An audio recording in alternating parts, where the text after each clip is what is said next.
Primeira pergunta aqui, muito interessante. A educação dos filhos começa no momento da concepção, assim como a reeducação dos pais.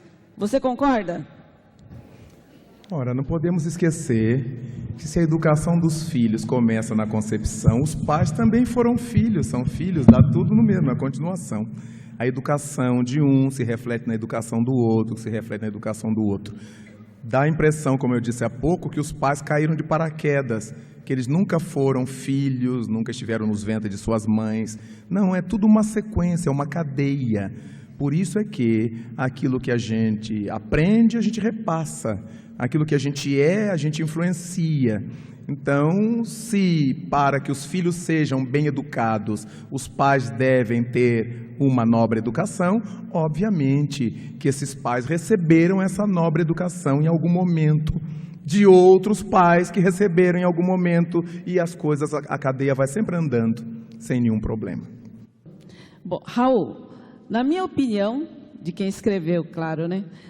O Centro Espírita ainda não oferece ao seu público uma atividade que promove com eficácia o autoconhecimento. Em geral, as casas só oferecem instrução, imagino instrução espírita. O que o senhor pensa a respeito? Mas é verdade, todo e qualquer educandário, ele oferece instrumentos para que nós realizemos este processo educativo em nós. Nenhum professor é capaz, por exemplo, de nos conscientizar de alguma coisa. Os professores nos passam elementos que nos permitem a conscientização.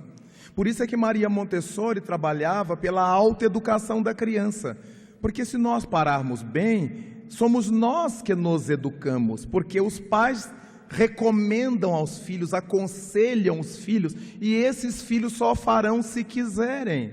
Por isso é que muitos pais educam, entre aspas, seus filhos, e esses filhos não assimilam essa educação.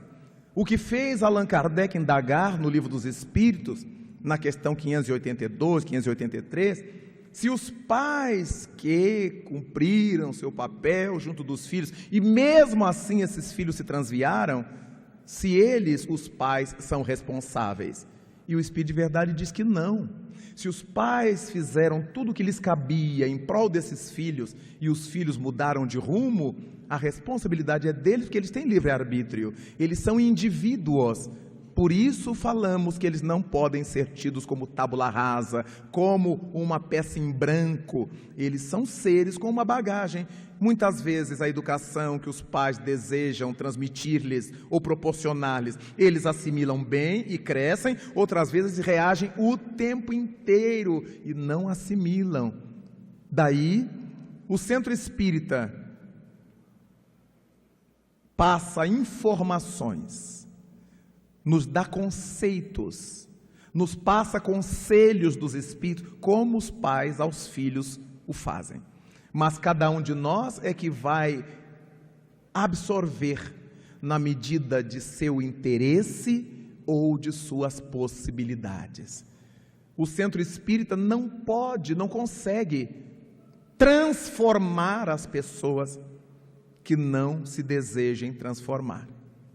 Daí, Dr. Bezerra de Menezes, por meio da mediunidade de Chico Xavier, escreveu um dia que o Centro Espírita é o educandário básico da mente popular. Ele nos informa, ele nos dá elementos, nos cerca com esses elementos, mas nós precisamos ter a vontade de utilizar esses elementos e de fazer o nosso trabalho de ascensão interior. A outra pergunta: na depressão pós-parto, existe ainda resíduos da influência do espírito reencarnante? O que pode estar acontecendo com relação à depressão pós-parto, o estado puerperal? Seria mais próprio que alguém versado em medicina psiquiátrica pudesse responder com maior propriedade a essa questão. O que nós sabemos ao nível de espiritismo é que sempre há influência espiritual no processo. Não significa que seja uma influência espiritual de um obsessor, uma heteroinfluência, mas é espiritual da mãe. São os valores, os recursos, os dramas de consciência que essa mulher traz do passado. Muitas que têm esses problemas pós-parto são mulheres que em outras experiências desatenderam a seriedade do mandato da maternidade. É como se viesse lá do seu inconsciente essa mensagem: cuidado, cuidado, cuidado para não repetir. De modo que nessas dificuldades pós-parto que muitas mulheres atravessam, há fatores variadíssimos que podem entrar no somatório das causas patológicas. No entanto, haverá essa intervenção do espírito que a mãe é. Daí, as questões técnicas quanto à depressão seriam melhor enfocadas por uma autoridade médica, porque nos daria a visão das depressões ocasionais, das depressões endógenas, que nascem já com o indivíduo e que eclodem em determinados momentos de sua existência. Por que, então, o pacificador? A pessoa passiva é a pessoa inerte, mas não obrigatoriamente essa pessoa inerte será pacífica. A pessoa pacífica quase sempre é ativa. O pacifismo é uma virtude ativa. O pacifista Gandhi não ficou trancado no seu escritório escrevendo para o povo, ele foi à baila das lutas, ele foi à cena dos problemas, ele se apresentou. Jesus Cristo era um pacifista, ele não ficou retido nas regiões estelares, ele veio à terra, ele enfrentou o Império Romano com aquela mensagem que tinha para trazer, ele enfrentou o sacerdócio judaico, dando coragem às pessoas de serem elas próprias. Então, os pacifistas, eles são ativos. Os passivos são acomodados. Mesmo que eles estejam no meio das massas, eles não contribuem com nada. São buracos negros, como disse. Daí há uma diferença, porque as pessoas passivas não serão jamais pacificadoras. Elas serão apassivadoras. Elas farão outras pessoas passivas. Não adianta lutar não, bobo. Está tudo perdido, não tem mais jeito não. Isso aqui é assim mesmo, é daqui para pior. Essas são passivas. As pessoas pacíficas, não, enquanto a gente estiver respirando, temos que lutar, vamos em frente. Está doente, enquanto houver médico, remédio, tratamento, a gente está na luta. A pessoa é para cima. O passivo é para baixo. O mundo está de um jeito que daqui a pouco o povo vai ter que comer pedras.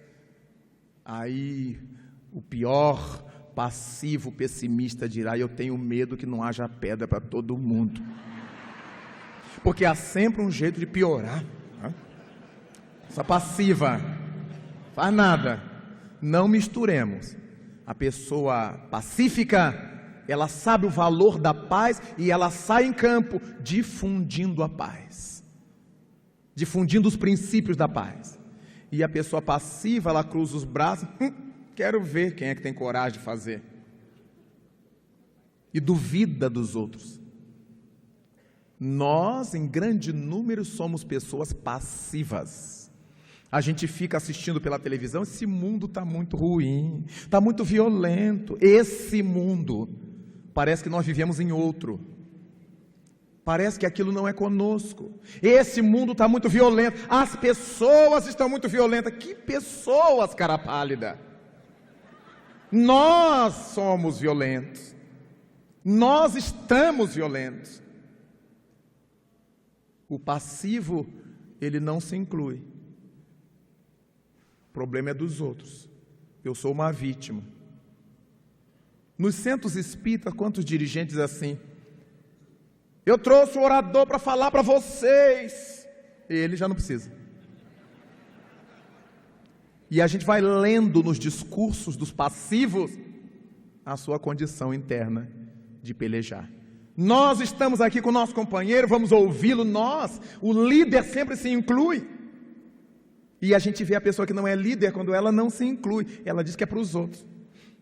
Trouxe para vocês, minha gente, eu trouxe para vocês. Ele é o bonzinho, ele quer passar por bonzinho.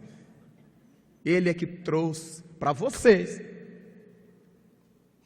E muitas vezes, enquanto o orador está falando, ele sai, vai para a secretaria, vai não sei o quê, vai andar na biblioteca, ele não assiste a palestra. E quando ele volta para fechar a sessão, vocês gostaram, tem certeza que vocês gostaram? São tremendos. São tremendos. O nosso meio está cheio disso. Mas somos nós que teremos que ir corrigindo, pontuando, pondo as coisas nos seus lugares. Mas se a gente falar, ele não volta mais, se Deus quiser. Nós temos muito medo de que as pessoas não voltem mais. Nós temos muito medo. Nós queremos sempre agradar pessoas e não servir a causa do bem. E fazemos gentileza com o chapéu do espiritismo. Com relação à educação diferenciada para cada filho, como fazer isso com equilíbrio se os pais não estão preparados para isso? Bem, aí eu não tenho essa fórmula, porque se a pergunta já está dizendo que os pais não estão preparados para isso, como fazer isso, aí nós temos que entrar numa clínica psicológica, passar um bom tempo a preparar esses pais, que deveriam ter sido preparados na sua vida inteira até chegar ali. E eu não tenho uma resposta em 2 minutos para resolver esse problema. Parece lógico, né?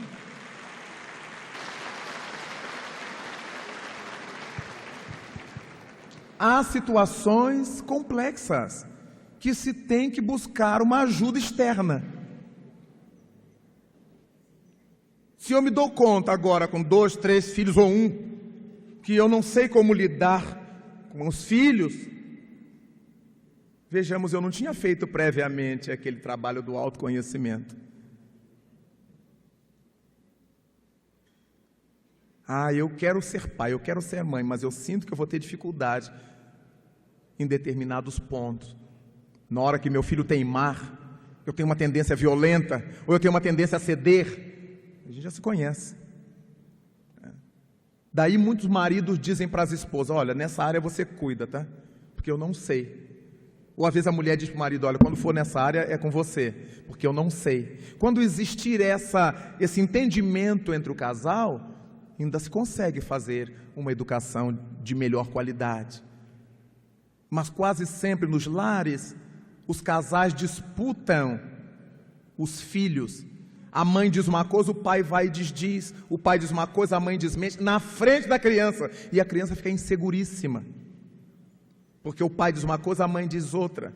Qualquer processo educativo de qualidade, os educadores têm que estar acordes. Mesmo que a mãe tenha dito à criança uma incorreção educacional, e o marido notou, não a desminta na frente da criança. Converse com ela depois, quando a criança não estiver no quarto, onde for, para que a criança sinta, ela corre para o pai, e o pai diz, mas sua mãe já falou, meu filho. E a gente corrige depois. Se qualquer pai, qualquer mãe, se der conta de que exagerou na dose com um filho qualquer, depois caiu em si e se deu conta disso, volte ao filho e peça-lhe desculpas. Nós estamos ensinando aos filhos a fazer o mesmo. Filho, filha, papai estava nervoso, estava irritado, eu acho que eu machuquei você, não foi? Perdoa papai, dá um beijo, dá um abraço. Perdoa a mamãe, dá um beijinho, dá um abraço. É assim que gente grande funciona. É assim que gente madura age. Não vou pedir desculpa não que eu sou o pai dele. Não vou pedir desculpa não que eu sou a mãe dele. Mas eu estou preparando os pais de amanhã, as mães de amanhã, e que deverão ter esse mesmo espírito. Muitas vezes em função do estresse diário, do nervosismo, do não saber, da ignorância quanto a muitas coisas, os pais acabam tratando os filhos com casca e tudo. Se deram conta disto, por favor, voltem e peçam desculpas aos filhos. Nós os ganharemos para sempre, porque os filhos entenderão, toda vez que meu pai errar contra mim, ele vai pedir desculpa. Então, quando ele falar comigo, eu vou acatar, porque se ele errar, ele pede desculpa. É importantíssimo que a gente tenha essa percepção de que não somos superiores aos nossos filhos. Nós temos uma responsabilidade dada por Deus diante deles. Se eles vieram na condição de nossos filhos, é que agora nós precisamos dar-lhes encaminhamento. Fora os casos de doentes mentais que engravidam, e esses espíritos que nascem nessas condições, têm recursos para chegar ao mundo e serem criados pela sociedade, por instituições, porque são espíritos com comprometimentos nessa área, igualmente, porque Deus não erra. Fora isso, nós que supostamente somos normais, precisamos ter esse cuidado de pedir desculpas aos nossos filhos, porque ensinaremos aos nossos filhos, com exemplo, a se desculpar. Quando ele ferir o irmão, vai lá, pede desculpa ao seu irmãozinho, dê um abraço nele, porque a gente faz isto e os filhos acreditam que a gente seja verdadeiro. Tem muitas preocupações e pessoas perguntando sobre filhos que não querem participar da evangelização infantil ou juvenil na casa espírita. Como fazer com os filhos que não querem participar das atividades espíritas ou que não queiram participar da evangelização infantil? Existe uma tendência simplista nossa de dizer que essas crianças não querem nada, esses jovens não querem nada. E nós nunca, ou quase nunca, olhamos para trás para perguntar: que evangelização é essa que está sendo oferecida à criança e ela não quer ir? Porque se for um trabalho agradável, lúdico, pró-criança, toda criança vai gostar de ir. Mas às vezes nós temos os chamados evangelizadores grandemente despreparados. Temos evangelizadores que não gostam de crianças, outros que não sabem lidar com crianças. Tenho visto evangelizadores que põem as crianças de 4, 5 anos sentadas e leem. Esse é o melhor recurso para a gente afastar as crianças do espiritismo. Não se pode colocar crianças sentadas para nos ouvir. A evangelização de criança tem que ser feita com as crianças. Atividades tais em que elas se levantam. Criança não fica sentada, só se estiver doente, ou na hora de comer, e às vezes a mãe vai atrás para dar comida. Então nós criamos atividades correspondentes às faixas etárias. E a criança fica de pé, faz trenzinho, canta, se move. Toda criança adora. Histórias contadas com a participação delas. Você é o castelo, você também. Quando falar o castelo, você se levanta. Você é o trenzinho, você... Então as crianças adoram. Eu sou presidente de centro espírita. Na nossa casa há evangelização. E as crianças amam de paixão. Então eu não entendo como é que uma criança não vai gostar de um negócio que seja agradável. Mas há evangelizações, há aulas, classes, que os dirigentes nunca conhecem. Os presidentes do centro não vão saber, os dirigentes dos DIGES não vão ver. E o evangelizador é despreparado, e aí ninguém sabe o que está acontecendo lá dentro da sala. Eu cheguei num centro espírita, numa cidade que visitei, era sábado à tarde.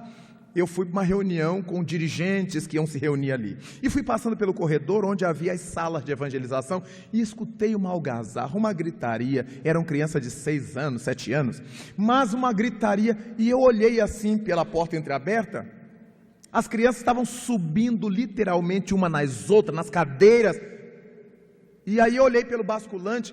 A mocinha que era a evangelizadora estava lendo para crianças de 6, 7 anos, as instruções da apostila da FEB. Ela lendo, menino, fica quieto aí. Eu chamei o presidente do centro, falei: você já viu isso? Não, Raul, não, presta atenção. Então, quando a nossa criança vier e disser: eu não quero ir, cabe-nos saber lá no centro como é que está sendo feita a evangelização. Quem é que está fazendo esse trabalho? A mesma coisa com jovens. Se o jovem não se sentir acolhido, ele não quer voltar. Numa era de informática, numa era de Twitter, você sentar um jovem e ficar blá-blá-blando para ele, nem os guias aguentam. Então, muitas vezes, esses problemas da criança ou do jovem não gostarem de ir ao centro, não estão na criança e no jovem, estão no centro, que quase nunca revisa seus valores, quase nunca reavalia seus trabalhos. E quem trabalha com educação sabe que não se pode fazer um trabalho desse sem a chamada avaliação. Mas quase sempre a avaliação é dos alunos e nunca se faz a avaliação dos professores. Daí, tenho visto em muitas casas espíritas, muita gente. A pessoinha vai dar a evangelização porque a mãe acha lindo que a filha vai dar. Nenhum problema contra o jovenzinho, mas ele tem que ser preparado. Tem que ter noções mínimas de psicologia infantil, como é que as crianças reagem, como é que o jovem, o adolescente reage. E uma pessoa que tenha pavio curto não pode lidar com jovens, porque o jovem é desafiador por excelência. Já vi grupos espíritas em que o coordenador da juventude chamou o moço para a briga e apanhou.